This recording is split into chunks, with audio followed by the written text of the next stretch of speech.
I like doing these videos because they're kind of like journal entries and things of that nature.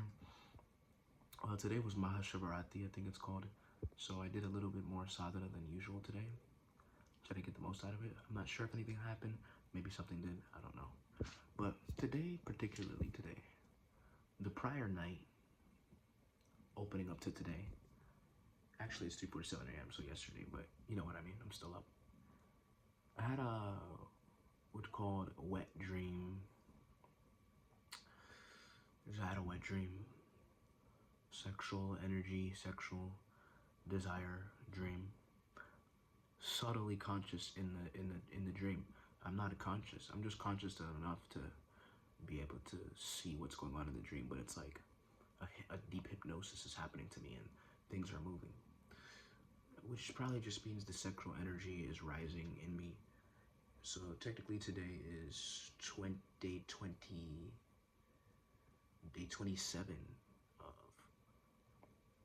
day 27 of no fap, and I gotta admit, I had strong temptations to fap today. It's just ridiculous to say that, but I did. On day 27, strong intentions, because the wet dream and my energy was just aligned in that direction, which could also mean that it's just desires, thoughts and unconscious desires that are coming up to get dissipated. That's just what it is at the end of the day. And I can see how potent this sexual energy is, because this shit will literally make somebody become majorly successful, get in great shape, become somebody in the world just to get some girls, just to get laid. Like, they will conquer the entire world to get laid. Like, they will, you know what I'm saying? It's a fact, you know. And I gotta, because a lot of people, a lot of guys, I would consider me being like, I'm a guy, so I know this.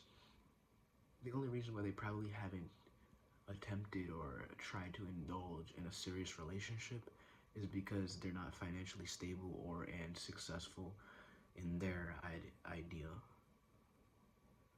right? And why they're not most, not all, because the players still exist, but the committed, the average person, you know. So yeah, what I say, I have strong sexual urge, strong sexual desire to fap, to get a girl, so you can do the sexual deed, like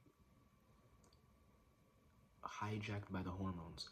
These are animalistic hormones. This is what the body is. So I'm able to differentiate between me and the body, but I can see how strong it is, you know. That's just a fact. But I successfully succeeded today in not fapping. But I was thinking a lot about it. I even did something weird, which I created an imaginary dream girl aesthetically and personality-wise, and I created them in my mind of what they would look like. I'm not going to let you in the specifics, but you can do the same thing. But I created an imaginary girl. And honestly, oh yeah, also I forgot to mention that I'm a little sick. Not flu virus sick, but just a little bit up here in the throat area. The nose, can't breathe fully, but still went to the gym and stuff. But what I noticed about relationships is it's hormonal based. It's hormonal based. It's all hormonal based. The only relationships that are not hormonal based are by people who are semi-illumined or fully illumined. What does that mean? Meaning they don't need the other person for happiness. They don't.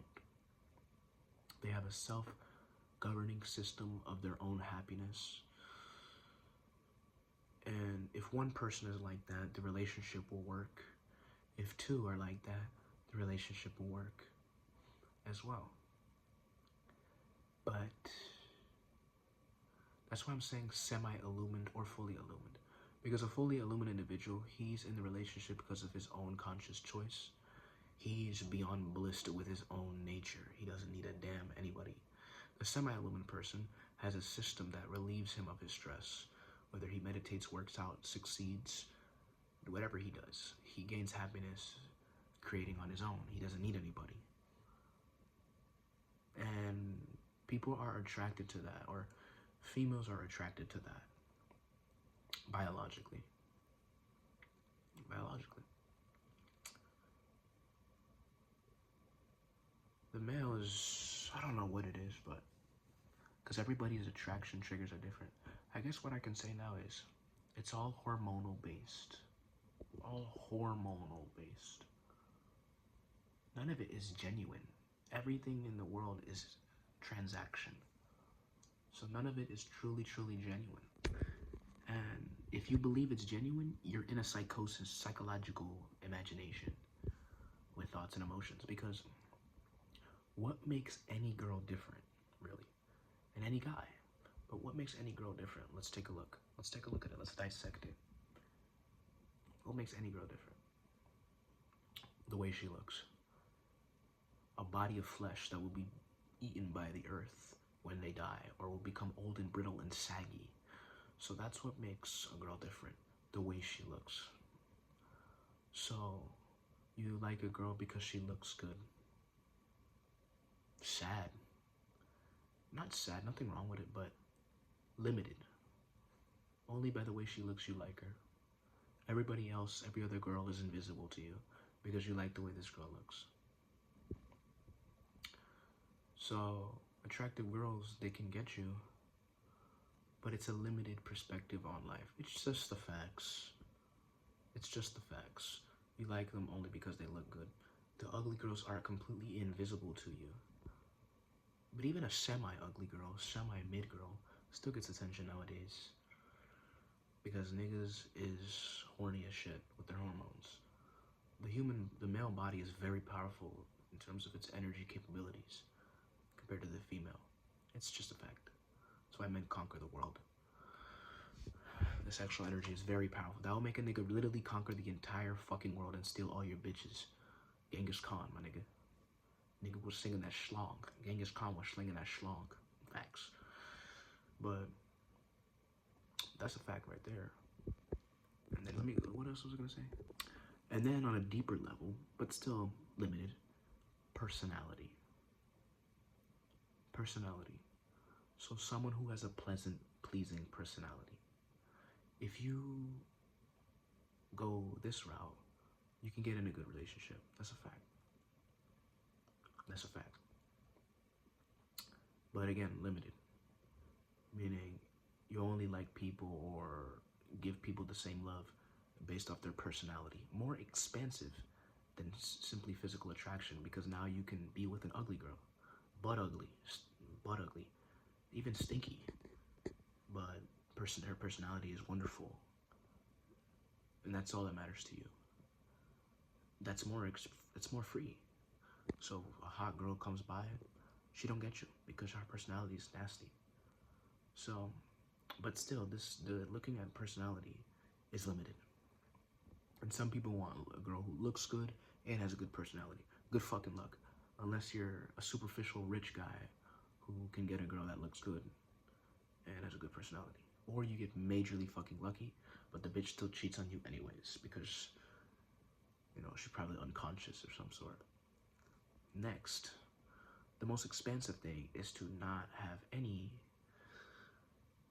attachments or conditions on anyone, on any girl.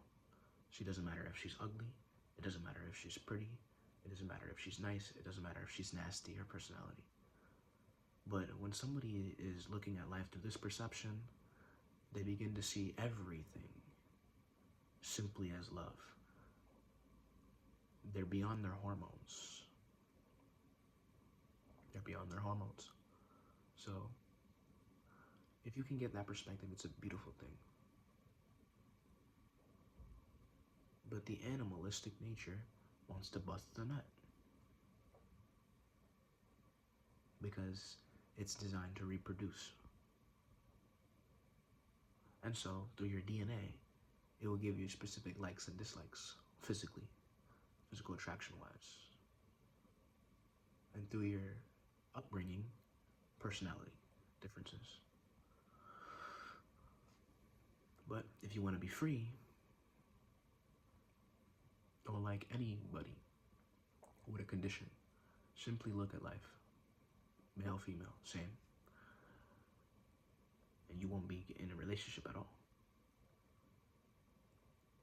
Because if you go with physical attraction, you're extracting, you're taking. If you go personality, this person better stay this way, which nobody stays constant. And you're pulling it as well. But it's more stable, because if it's a pleasing personality, they can understand, semi-illumined. But if you just simply look, then you can be free from all of it.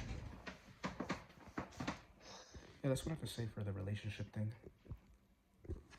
That's just the fact. Now, will you succumb to your animalistic nature?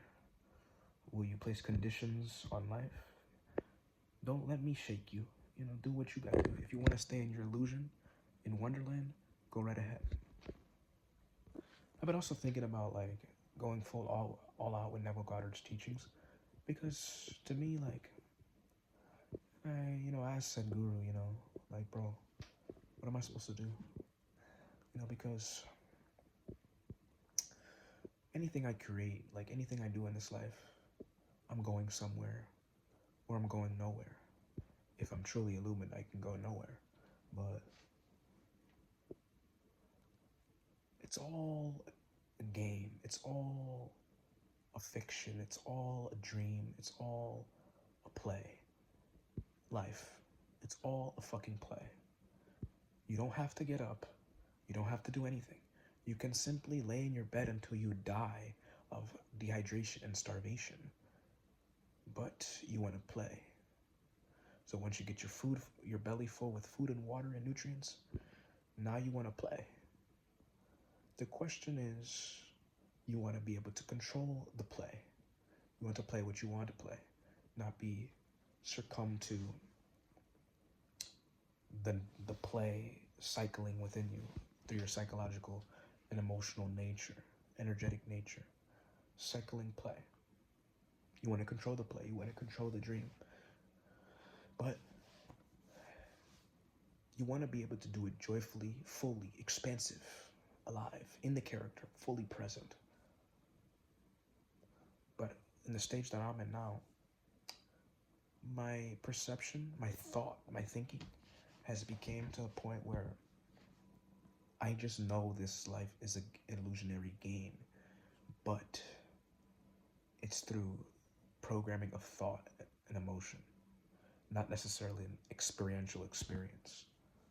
But I have no sweetness of emotion in my heart. But it's true, I can see that I'm just a construct of personality, thought, and emotion. And everybody is a construct of the personality, thought, and emotion, and they operate with this identity, and it makes them live. I see that. So, do I play the animalistic nature guy? Do I get into the relationship and play that character? Do I completely abandon all relationship completely? I don't know. But I do know I've been wanting to get into a little bit more intensive sadhana. For me, not intense, because to Sadhguru, intense sadhana is probably something else. Putting your fucking head on your ass, on your feet, like grabbing your stomach and placing on top of your... So that's intense sadhana to like Sadhguru or some shit. But to me, intense to me would be waking up. Like I'm gonna run through the day. Waking up, taking a shower, or reading. But if I read that day, after that, take a shower, go to the gym, get nature, come back, take a hot and cold bath, do Shambhavi Mahamudra Kriya, do Isha Kriya, do Law of Assumption for like 15 minutes, eat a little bit of food, maybe read. See, I don't know what to do in the meantime. But once that 4-hour window has passed, take the dogs out, come back, shower, Shambhavi Mahamudra Kriya, Isha Kriya, 15-minute Law of Assumption, and fall asleep in the feeling of the wish fulfilled, Neville Goddard. But I do also gotta say, I guess the 4 hour window would be like maintaining the law of assumption as if I'm actually there. Because when I was a kid, I was pretty joyful. But as a kid, I was in the illusion of physicality. I didn't give a damn about what I thought or felt. I was simply in that bitch. Imagine being able to be in that bitch with the identity that you want. So naturally you have negative identity. You look at shit like a bullshit motherfucker, sad, mad. But imagine you can be a joyful, blissful, not give a damn what anybody thinks, strong, positive, whatever, talented musically, whatever, doesn't matter, whatever you want. And you place that as the identity, and you live in the holographic experience of physicality, and you forget that you ever were aware, and now you're fully dreaming, but you're dreaming with the character that you want. That's reality creation right there. And that's what I want to do with the Neville Goddard thing. But I think that's all I have to say. So tomorrow I'll start that. I'll experiment. I'll do like, I think I want to do like 3 days of that, see how it is. So I'm going to do that. I'm going to upload this, schedule it for tomorrow, 3 p.m. Take a shower and go to sleep. Do this for 3 days and see how it works. See what happens, if anything happens.